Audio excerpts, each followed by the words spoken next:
அருணாச்சலேஸ்வராய நமக. ஓம் அருணாச்சல ஈஸ்வராய நமக. இன்று நமது ஆசிரமத்திற்கு வருகை தந்துள்ள மலேசியா நாட்டை சேர்ந்த ரெய்ஜேந்திரன் என்ற மலேயா ஐயா அவர்கள் இன்றைய உபயதாரர். அவருக்கு இந்த காணொளி மூலமாக நன்றியை தெரிவித்துக் கொள்கிறோம்.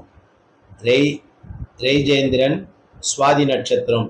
அவரது நட்சத்திர நன்னாளில் வந்திருந்து அவரது வேண்டுதல்களை நிறைவேற்றி கொள்ள இன்று நட்சத்திர பரிகார யாகம் செய்து அருணாச்சல ஈஸ்வரருக்கு அர்ச்சனை செய்து அக்ஷய குபேர லிங்கேஸ்வரருக்கு பூஜை செய்து வராகி அம்மனுக்கு பூஜை செய்து வெற்றி தெய்வமான வராகி அம்மனுக்கு பூஜை செய்து இன்றைய அன்னதானமும் செய்தார்.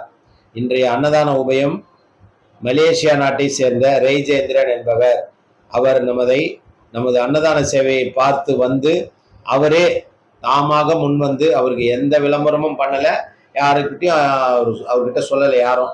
அவராகவே தாமாகவே முன்வந்து சாதுகளிடம் ஆசீர்வாதம் வாங்க வந்திருக்காரு. அவர் இறைவனிடம் ஆசீர்வாதம் வாங்கிட்டாரு. காலையிலேயே யாகம் பண்ணிட்டு இப்போ சாதுகள் கிட்ட அருணாச்சலனையே நம்பி உட்கார்ந்துட்டு இருக்க சாதுகளின் ஆசீர்வாதம் வாங்கணும். எல்லாம் வயசானவங்க தான். அவர் வாழ்த்துறாரு பாருங்க. அவர் வாழ்த்த இந்த வயசானவர் வரா இருப்பாருங்க. இது போல சாதுகளின் வாழ்த்து வாங்கி வாழும் மனிதர்கள் இவங்கெல்லாம் தெய்வத்துக்கு சமம் சொல்லுவாங்க, வயதை கடந்தவர்கள்.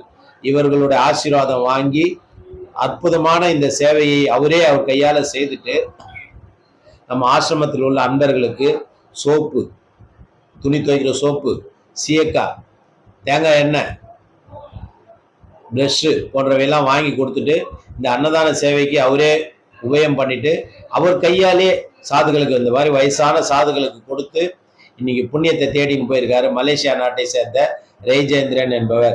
அவர் நீண்ட ஆயுள், நிறைவான செல்வம், உயர்வான புகழ், மெய்ஞானம் ஓங்கி வாழ்க வளமுடன் என்று அண்ணாமலையார் சேவா அறக்கட்டளை சார்பாக மனதார நன்றி தெரிவித்துக் கொள்கிறோம். நன்றி ஐயா. ரெய்ஜேந்திரன் ஐயா, நீங்கள் நினைத்த காரியம் நிறைவேற இந்தியா வந்துள்ளீர்கள். உங்கள் காரியம் கண்டிப்பாக நிறைவேறும். அண்ணாமலையாரின் அருளும், அருணாச்சலேஸ்வரரின் அருளும், உண்ணாமலை தாயாரின் அருளும், சாதுகளின் ஆசீர்வாதமும் உங்களை, இவர் சொல்றாரு பாருங்க, ஐயா எது சேர்த்து வச்சிருந்தாலும் நிற்காது, நீங்க பண்ற இந்த தர்மம் தான் உங்களை காப்பாற்றும் அப்படின்னு சொல்றாரு பாருங்க. இவர் கிரிவல பாதையில் உள்ள ஒரு சாது. அற்புதமா இன்னைக்கு அவருக்கு விளக்கம் கொடுத்துட்டாரு. ஐயா செய்யற சேவை தான் எங்க சாதுகளுக்கெல்லாம் நல்லா இருக்கும். உடம்புக்கு ரொம்ப தேவையான ஒரு பொருள் இந்த கேப்பை கூழ். அவர் நல்லா இருக்கணும், அவர் கூட சேர்ந்து நீங்க சேவை செய்தீங்கன்னா நீங்களும் நல்லா இருப்பீங்க. சாதுகள் மனம் குளிர அவர் அற்புதமான குளிர்ச்சியான கூழை தராரு. நான் 2 வேளைக்கு வாங்கி போறேன்னு அவர் சொல்றாரு. இப்போ குடிக்கிறார் பாருங்க. இவரும் தினந்தோறும் வாங்கி குடிக்கிறவர். இது போல சாதுகளுக்கு ஒரு ஹேண்டிகேப் ஒருத்தர் போறாரு பாருங்க. அவருக்கும் தினந்தோறும் சாதுகளுக்கு கேப்பை கூழ், கம்மங்கூழ் தான் 2 வேளைக்கு தரோம். காலையிலைக்கும் தரோம், மதியானத்துக்கும் தரோம். நீங்களும், இவர் யாருன்னு உங்களுக்கே தெரியும், பிரபலமானவர். உங்க சேவையை இங்க செய்யுங்க. நீங்க எங்க செய்தாலும் பரவாயில்ல, அதை இங்கேயும் செய்யுங்க. ஒரு நாளாவது உபயதாரரா நீங்க மாறுங்க.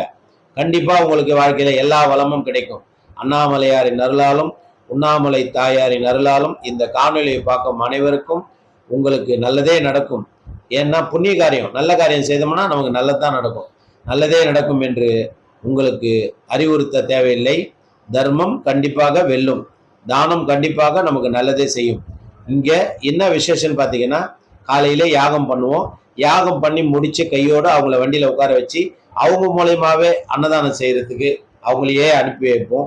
இது போல போயிட்டு யாகமும் பண்ணிட்டு இறைவன்கிட்ட வேண்டுதலையும் வச்சுட்டு மக்களுடைய மனம் குளிர்ச்சி அடைய இது போல வயசான சாதுகளுக்கு அன்னதானம் செய்துட்டு ஒரு சில பேரை வயிறு குளிர வச்சாவே போதும், நம்ம வேலைகள்லாம் தானா நடக்கும்னு சொல்லுவாங்க. நல்லோரை காண்பதறிது. நன்றி. வாழ்க வளமுடன்.